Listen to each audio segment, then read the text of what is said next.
A short stay in Italy in the summer of 2010 gave us the opportunity to visit this very interesting stretch of coastline. It is known as the Cinque Terre, that is, the Five Lands. It comprises 5 settlements along this rugged coastline with a background of steep mountain slopes. To make a living out of this rather harsh landscape, the villagers have fished from the small harbours and grown grapes on the south-facing terraced slopes.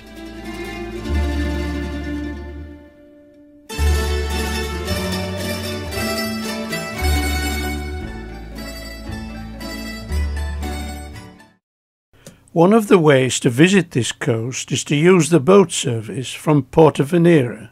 It stops at each of the villages in turn.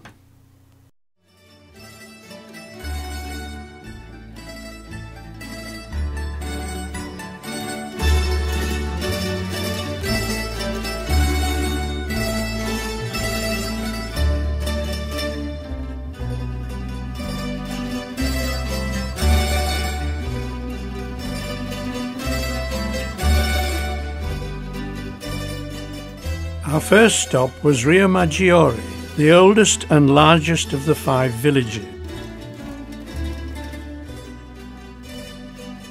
The boat has dropped us off and is preparing to leave for its next port of call. The attraction of this wild, rugged landscape is the extent to which the human habitation has adapted to the area since it was first settled in the 12th century.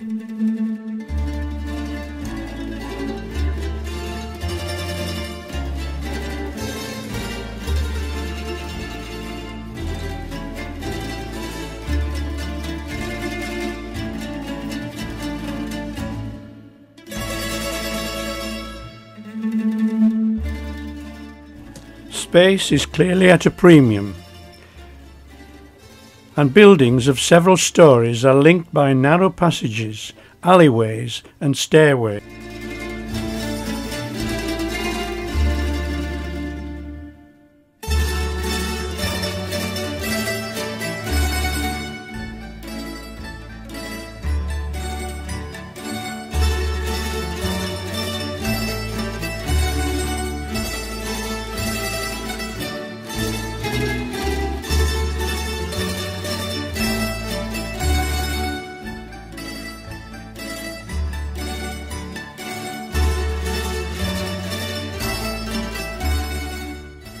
For centuries, these villages were completely isolated from their neighbours. In 1874, the railway was built along the coast, a line that for most of its route is in a long tunnel, only emerging to link up the villages.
But this is not just a local line. In fact, express trains go from Genoa along the coast and down to Pisa and eventually to Rome.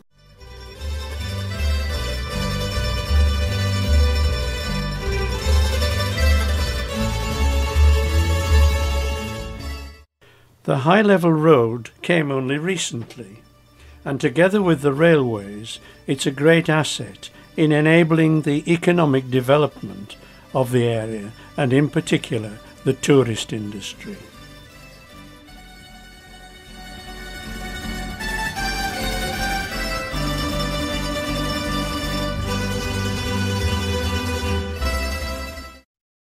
The view from the road is spectacular, and we could see the full extent of the terracing on which the vines are grown.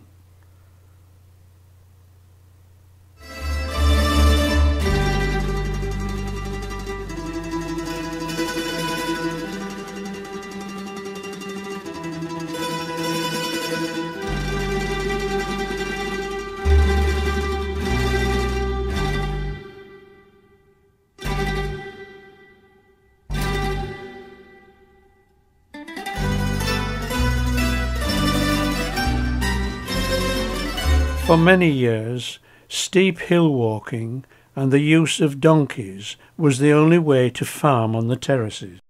But Swiss engineering was a solution, and special machinery was imported. It travels on a monorail up to the higher slopes.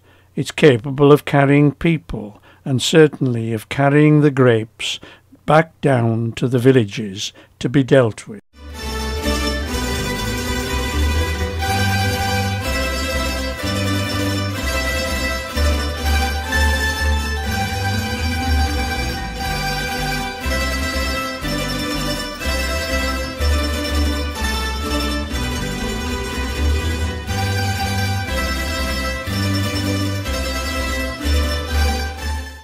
From Rio Maggiore, we chose to walk along the so-called Via dell'Amore, a walkway carved into the rocky wall of the coast.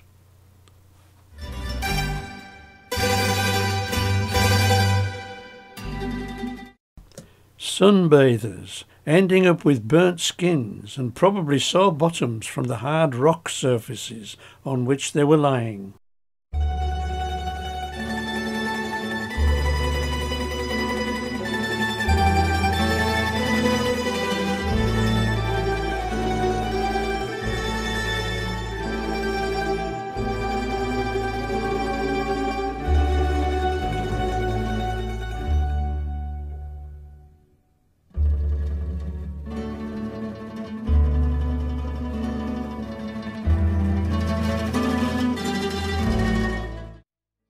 On reaching Manarola, we had to cross the main line at the station to get down to the village.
At Manarola, we chose to join the boat again, and we sailed past Vernazza and Corniglia before reaching Monterosso, the fifth of the 5 villages.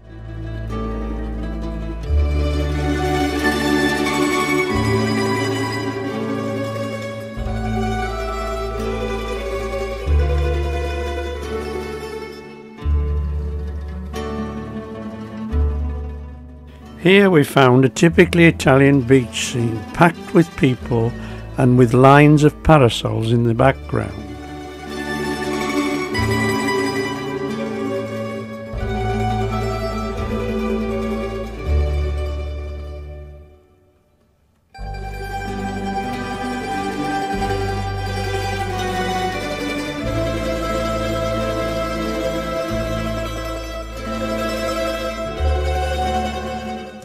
Clearly, Monterosso is a bit more upmarket, with its principal monument in the historic centre, the 13th century church of San Giovanni Battista.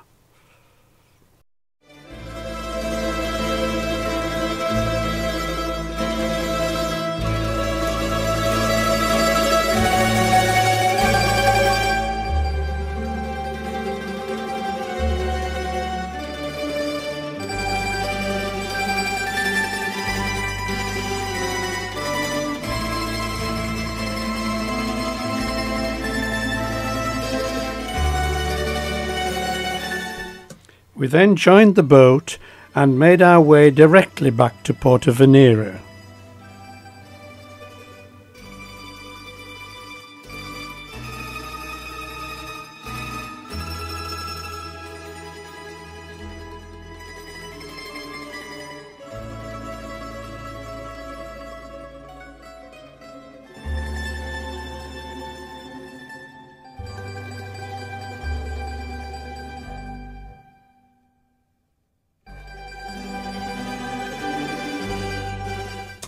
In 1998, UNESCO added the Cinque Terre to its World Heritage List, and our day trip along this stretch of Italian coastline surely confirmed why.